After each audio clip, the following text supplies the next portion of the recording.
Perkenalkan,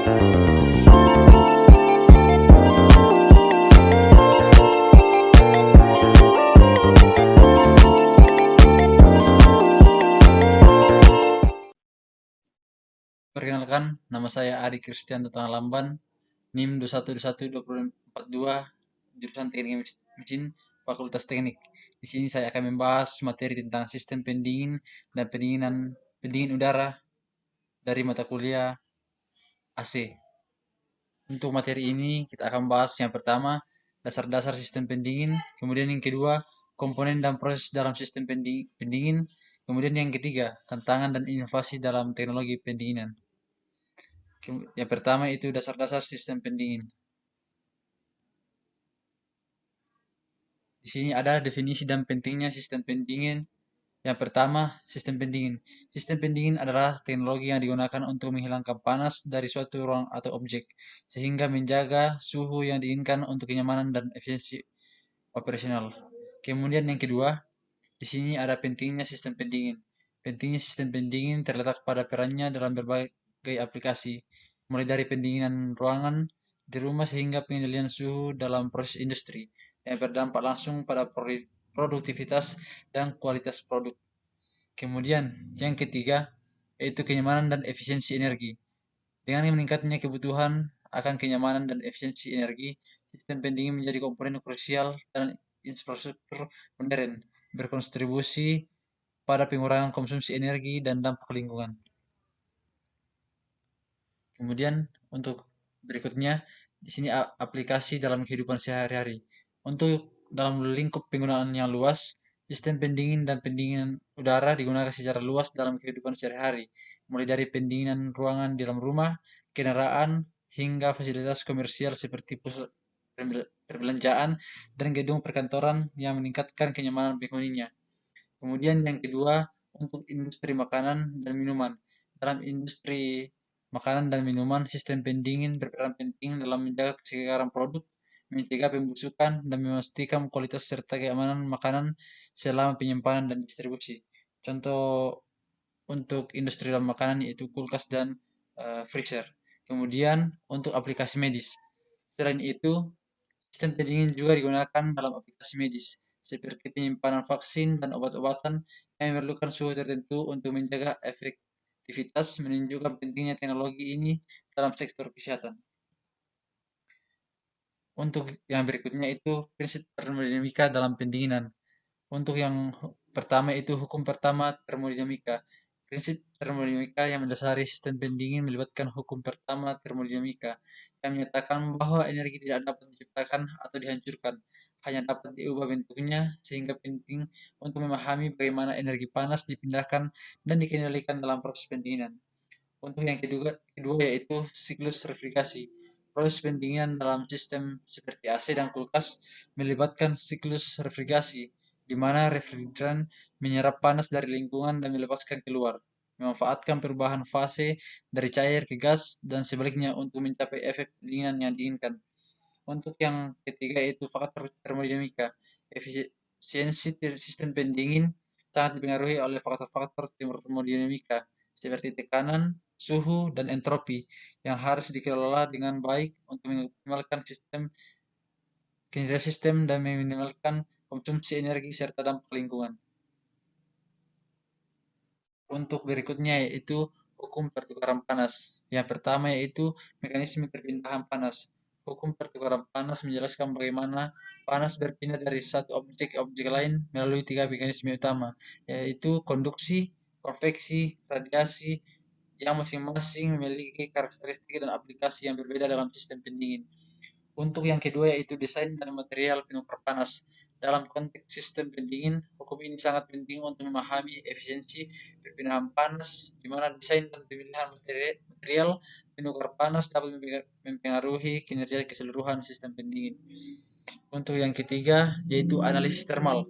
Penerapan hukum pertukaran panas dalam sistem pendingin juga mencakup analisis termal untuk memastikan bahwa suhu yang diinginkan dapat dicapai dan dipertahankan, serta untuk mengidentifikasi potensi masalah yang dapat mempengaruhi efektivitas sistem.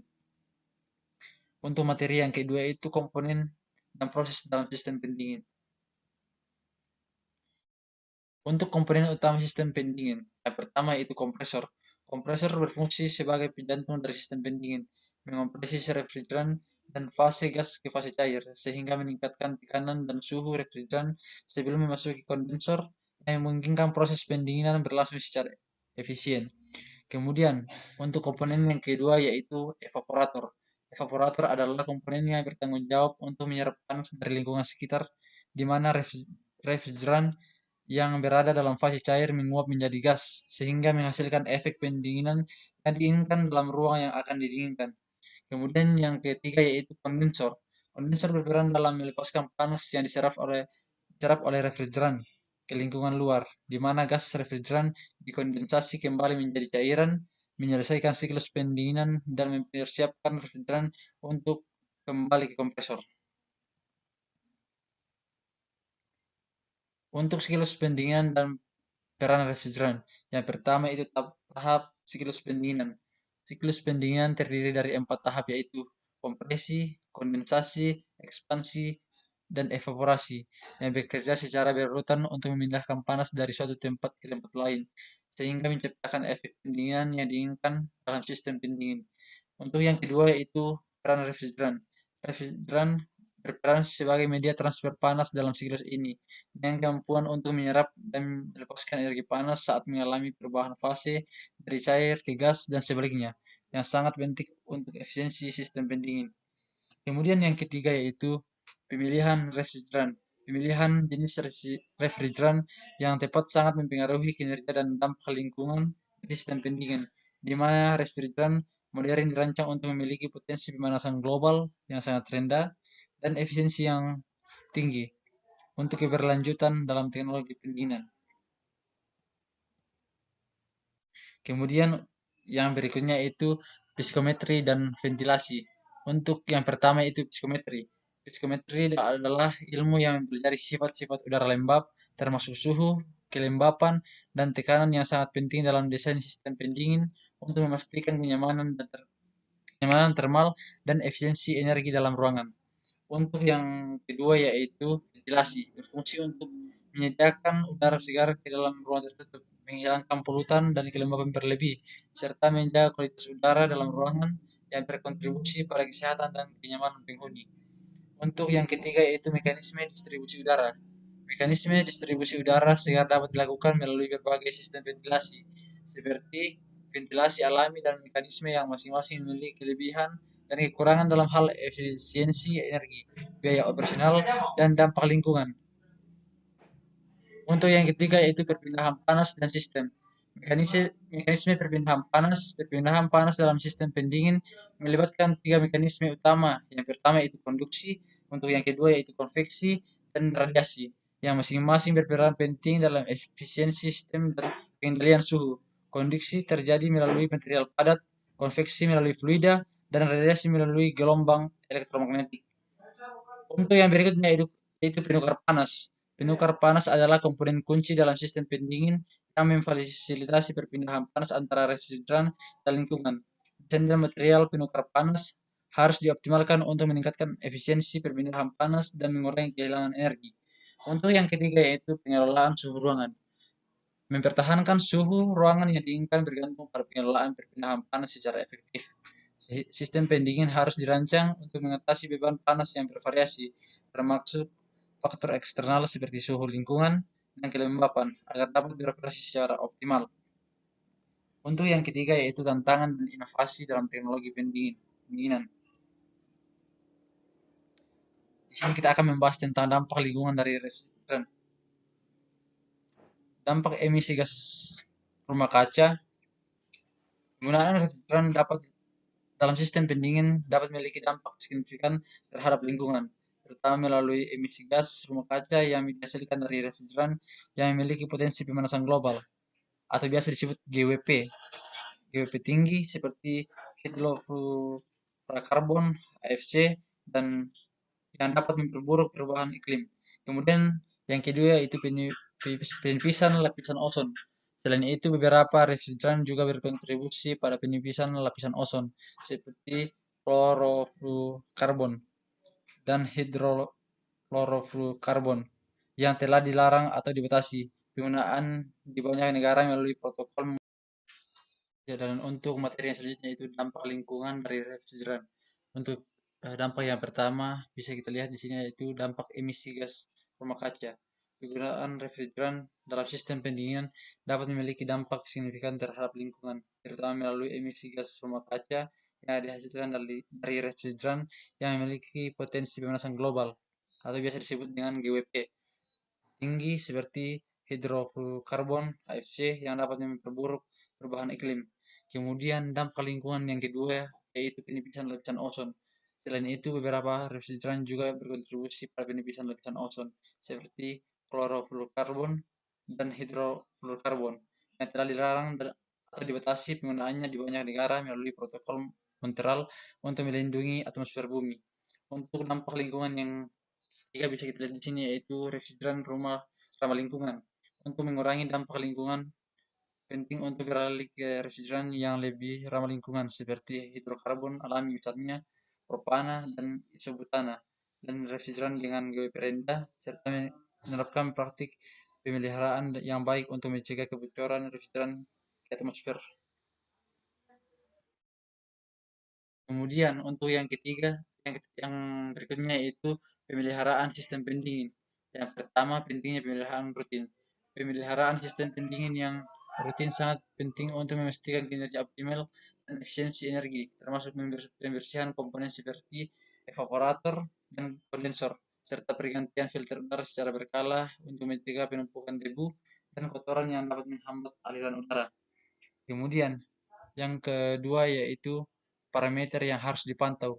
Parameter utama yang harus dipantau dalam pemeliharaan sistem pendingin meliputi suhu, tekanan refrigeran, dan level zat pendingin, di mana pengukuran yang tepat dapat membantu mendeteksi masalah lebih awal dan mencegah kerusakan yang lebih serius pada sistem. Untuk pemeliharaan yang ketiga itu memecahkan masalah umum. Memecahkan masalah umum dalam sistem pendingin seperti kebocoran refrigeran atau kompresor yang tidak berfungsi, memerlukan pemahaman mendalam tentang siklus pendinginan dan komponen sistem, serta keterampilan teknis untuk melakukan perbaikan yang diperlukan secara efisien. Untuk yang berikutnya itu tren masa depan dalam teknologi pendinginan. Untuk yang pertama itu inovasi dalam efisiensi energi. Inovasi dalam sistem pendinginan semakin berfokus pada efisiensi energi dengan pengembangan teknologi seperti pompa panas dan sistem pendingin berbasis solar yang dapat mengurangi konsumsi energi dan biaya operasional serta mendukung keberlanjutan lingkungan. Untuk tren masa depan yang kedua yaitu refrigeran ramah lingkungan.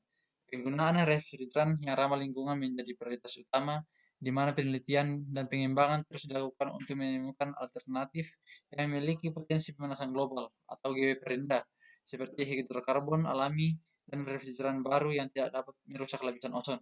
Kemudian tren masa depan yang ketiga yaitu integrasi IoT dalam sistem pintar.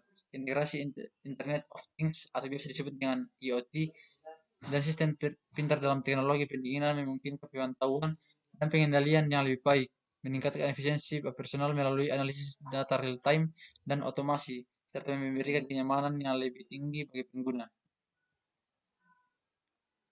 Di sini saya mempunyai sebuah kesimpulan dan rekomendasi. Yang pertama, itu peran penting sistem pendingin. Sistem pendingin dan pendinginan udara memainkan peran penting dalam kehidupan modern. Tidak hanya untuk kenyamanan, tetapi juga untuk efisiensi energi dan keberlanjutan lingkungan. Sehingga perlu adanya perhatian lebih dalam pengembangan dan penerapannya. Untuk yang kedua yaitu rekomendasi untuk masa depan. Rekomendasi untuk masa depan mencakup peningkatan penggunaan refrigeran yang ramah lingkungan dan teknologi hemat energi, serta penerapan praktik dan pemeliharaan yang baik untuk memastikan kinerja optimal dan mengurangi dampak negatif terhadap lingkungan. Untuk yang ketiga itu pentingnya penelitian dan inovasi. Pentingnya penelitian dan inovasi dalam teknologi pendinginan harus terus didorong dengan fokus pada solusi yang dapat mengatasi tantangan perubahan iklim dan kebutuhan energi global yang terus meningkat. Sekian pembahasan materi dari saya tentang sistem pendingin dan pendinginan udara. Jika ada salah kata, mohon dimaafkan. Terima kasih.